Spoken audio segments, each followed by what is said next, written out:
With set champs happening every weekend in July, lorcana players are asking themselves, how do I beat the top 4 meta decks and take home a prize card? Now, last week I posted a video where we used an Aurora card to keep our Hiram safe, to ensure we always had card draw, and that our no-wheel version of Blue Steel was able to counter things like Ruby's removal or the ping damage that Steel has. And I'll admit, I might have overrated that deck when I went and built that video. Not that I don't think that that is a very good strategy, especially for catching people off guard, but rather I learned a valuable lesson when playing this week, especially when playing against Ruby. We don't want our Blue Steel deck to take multiple turns to set up the board state that we want, and once we get behind some of these high tempo meta decks, it becomes almost impossible for us to reach our desired endgame, meaning that while we are searching for our lucky dime, the opponent most likely is trying to get their last 3 to 4 lore, and with Goats, Queen's Castle, with Flynn, there's so many ways they can get lore very quickly that I think the Aurora deck is just a little bit too slow for what we're going to be taking into set championships. So what I wanted to show you today was an adaptation of the Blue Steel deck that we'll be running. I've switched back to using a whole new world, and we'll do a wheel deck in this video. I think disrupting the perfect hand that your opponent is crafting in the first couple turns is going to be key to get really far and surprise people at your set championship. I'll also leave timestamps in the video for each of the specific matchups we'll be covering later. So if you want to skip ahead and you already have a Blue Steel deck built, feel free to jump to that section. I'll give you some tips for what to expect and what to look out for those matchups. So to start off, we're going to start with the core of the deck. Every Blue Steel is running this. It's going to be 4 Popsicles, 4 Fortis Spheres, and 4 Hirams. This is just going to get our card draw, and the 1-drop items are going to give us a little utility with healing some of our characters, and the Fortis Sphere will make some of our other characters bodyguard, which could protect our big questers for a turn or two. Next, we'll show off our 2-cost cards. Both of these cards are key in different matchups.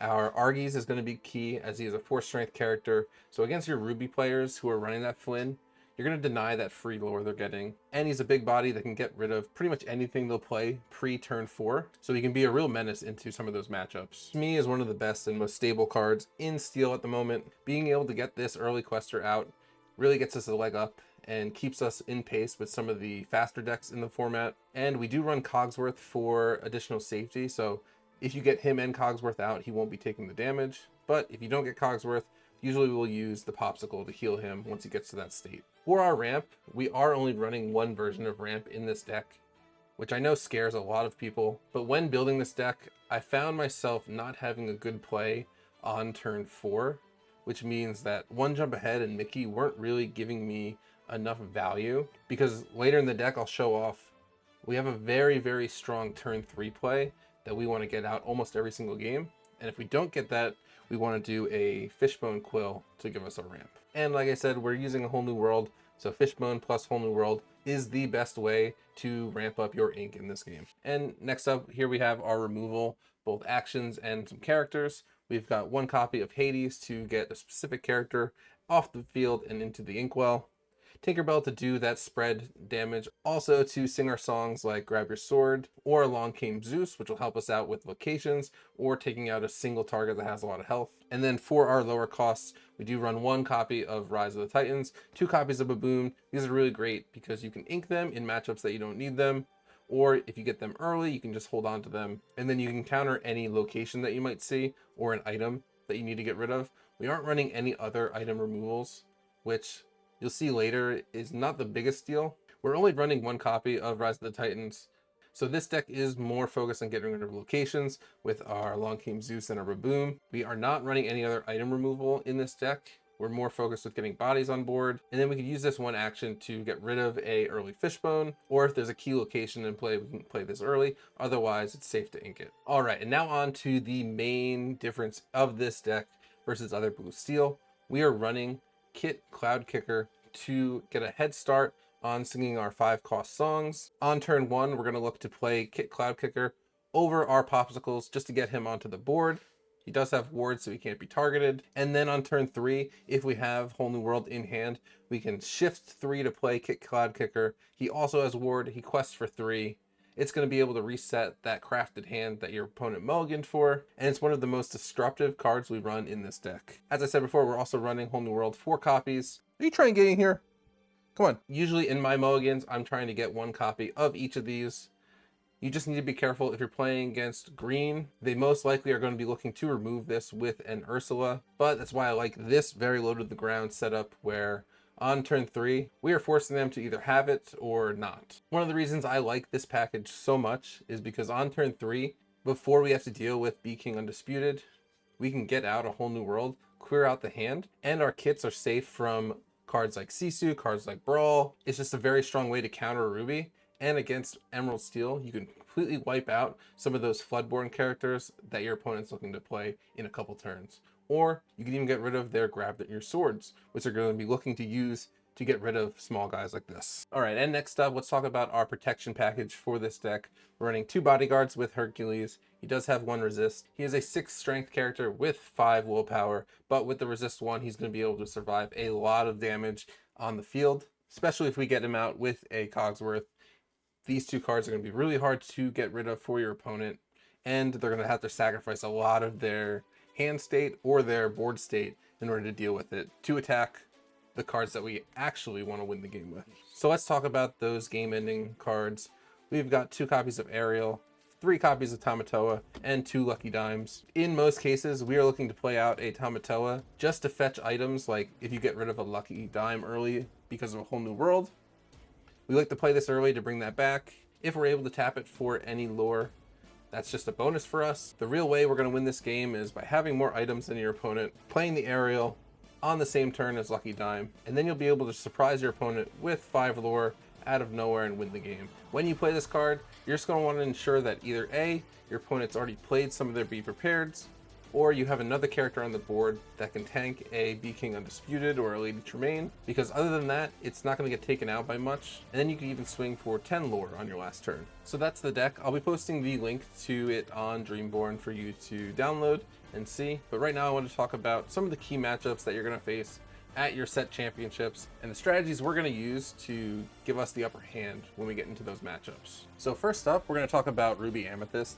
This, in my locals, is the most popular deck of the format. So it's a deck we've practiced quite a bit against. And what we're looking out for here are a couple key turns. So when we're on the play, we're going to be looking to get that whole new world sung on turn 3 so that we don't even have to deal with things like Be King Undisputed. We even wipe their hand before they play things like Friends on the Other Side or Brawl. And as a bonus, if they have any snakes or Madam Mims in their hand, we'll get them out of the game early too. If we're on the draw, that's where I like to wait and see what my opponent's doing in the early game before I make my whole new world play. We'll still play our Kit Cloud Kicker on the first turn. Turn 2, if they've played a Flynn and we know that a big body like a Sisu is coming, I like to play Argies if we have him.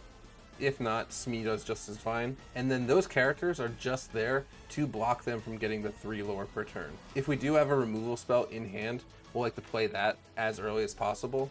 So maybe instead of singing Whole New World on turn 3, we'll sing Grab Your Swords on turn 3. When it does come time to shift and play your bigger Kit Cloud Kicker, you're going to want to ensure that if it's happening on your opponent's turn 4, that you have at least 1 body on the field that your opponent can't get rid of. So this might be just leaving Smee alone for a turn, just to guarantee you can get your kit out of your hand properly. But this is a similar strategy we're going to use later in the game when it comes time to win the game.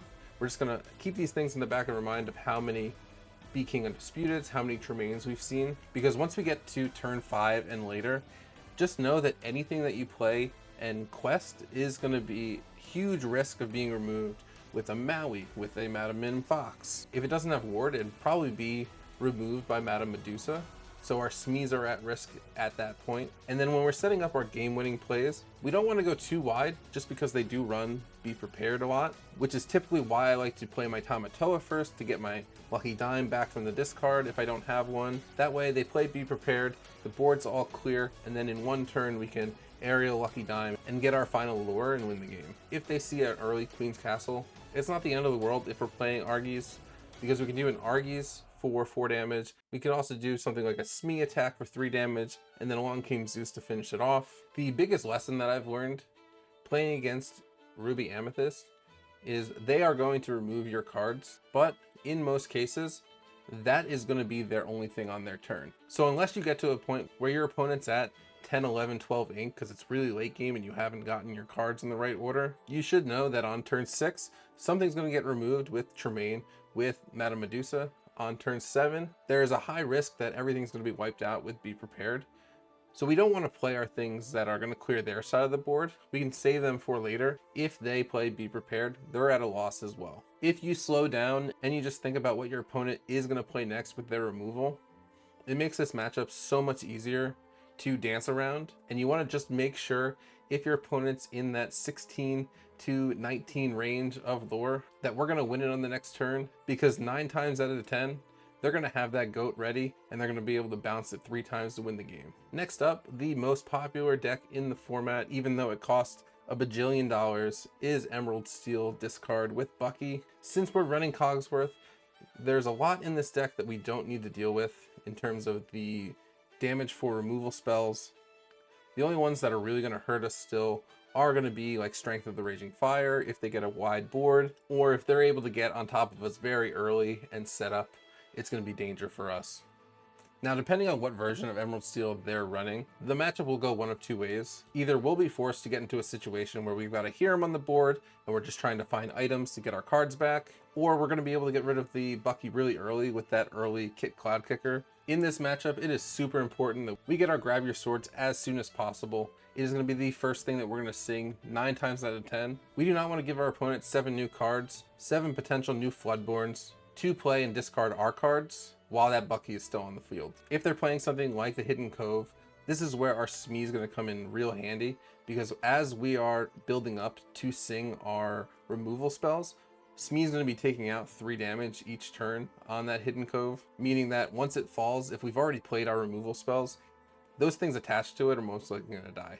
Diablo only has 2 health, Bucky only has 1 health. Now, the big thing to watch out with these decks is if they are running the new Aladdin, that when they quest, they get rid of one of our cards, we're going to want to make sure that we have a removal spell in our hand to deal with it turn 4 or later, because if we play a Fishbone Quill and it gets removed before we get any good use out of it, that's going to be devastating to our mid to late game, and it's going to be really hard for us to recover. As for the other single target spells in this game, since a lot of our characters run Ward, like our Aerial, like our Cloud Kicker, we don't need to worry about the Storm Rage On, the Baboom. We really need to just focus on when Tinkerbell's coming out, when a Grab Your Sword is going to be sung, and then also in the early turns, just be really careful. They might have an Ursula to remove one of your songs from your hand, which could throw all your plans out the window. All right, and next up we've got Red Blue. This is an interesting matchup as both our deck and their deck really are just set up to beat Emerald Steel, and then we kind of just clash together and pick up the pieces. Versus this deck though, this version of Blue Steel might have the advantage just because we are so focused on getting that Cloud Kicker out early. We could, in theory, sing a whole new world before they've even got a Fishbone Quill out, and now we're questing for 3 in the early game, 5 if we have a Smee in addition to it. Things to note in this deck, similar to the Ruby Amethyst tips, this will really depend on what your opponent's playing for their removal. If they have a Brawl, we're pretty safe from Brawl. If they have Be King Undisputed, you just want to make sure that you're playing at least 1 additional low-cost card in addition to your Game Ender or your Big Singer, just so it can't be targeted and rude really easily. The big difference with Red Blue versus Red Purple is Red Blue 9 times out of 10 is running the big Sisu, and with our Cloud Kicker only having 2 strength, in the late game it's going to be easily removed by the bigger Sisu. So in that case, we're going to hope that we have an Aerial instead. The item count is going to be a little bit of a disadvantage for us depending on how the game goes. We don't have that many things to remove the items, but at the same time, Red Blue, they really don't run Judy Hops, so we don't have to worry about our items being removed per se. We just need to hope that we have at least 1 more than what they've been playing. Once they get to 8 ink, once they get to 9, you need to watch out for the 1-turn win strategy where you're going to see a Tamatoa come out. They'll quest for 1 billion. They'll tap Lucky Dime for 1 billion. So just know once you get into the 10 plus lore range, if they have enough ink, every turn needs to be thought out very carefully, because 1 wrong move, if you lose a character that you weren't planning on losing, they could just win next turn with Tamatoa. As for their other targeted removal spells, since we're playing Aerial, it's not really worried about your Maleficent's Dragon. The biggest thing to remember against Red Blue is when you're playing something and your opponent has 5 ink, and they have a Fishbone Quill out, there's a strong possibility that the next turn your opponent's getting 7 ink. They could be prepared it if it's a big hitter of ours.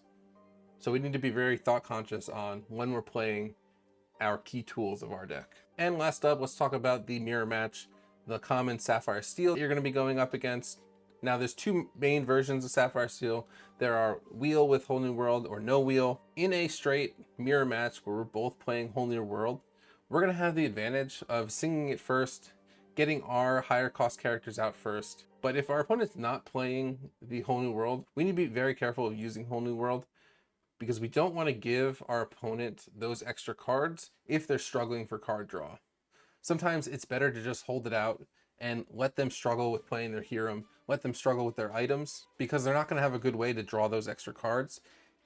So this is something that you really need to feel out while you're playing this matchup. I've had a couple games against Sapphire Steel where it kind of gets into a weird, awkward state where I'm not really playing my Aerial or my Tamatoa. I'm questing with like my Spees, with my Cogsworths, getting 2 at a time, all because I don't want to give my opponent with a Whole New World 7 new cards to play all their tools. I know it feels really awkward sometimes in this game when you're not taking game actions on your turn, but against this specific matchup, if they're not playing Whole New World version of the deck, it might be better to just War of Attrition them and win slowly through your questing than it is to Whole New World and now they have all the tools to counter you. With that being said though, if the only thing you need to win the game is a Lucky Dime or you just need an Aerial to play, then for sure, Whole New World, go deep into your deck, find the card that you need, play it, and win the game from 5-6 lore out. There we have it. Those are the common matchups that you're going to come across in your set championships. Now, just because these decks are the most popular right now in the meta,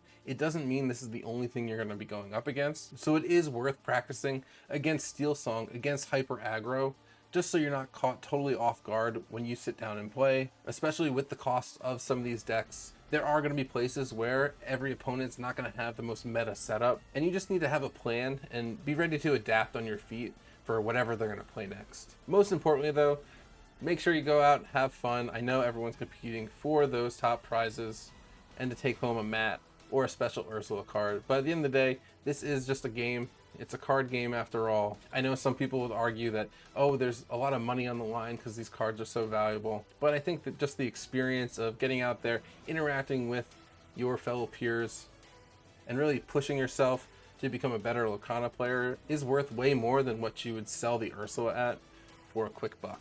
So that has it. That's our entire video. This time I do think this is our final update to the deck before we go into set championships. Let me know in the comments what decks you're going to be running in your local set championships. If you've already competed in them, let me know how they went. Once we go out and we play, I'll let you know with the video how we did. Hopefully all these theories end up panning out and we come back with a mat. But if not, we'll still be making content. We'll still be having fun. Please leave a like on the video, subscribe if you haven't. We're on our way up to 500. I'll see you guys next time. See ya.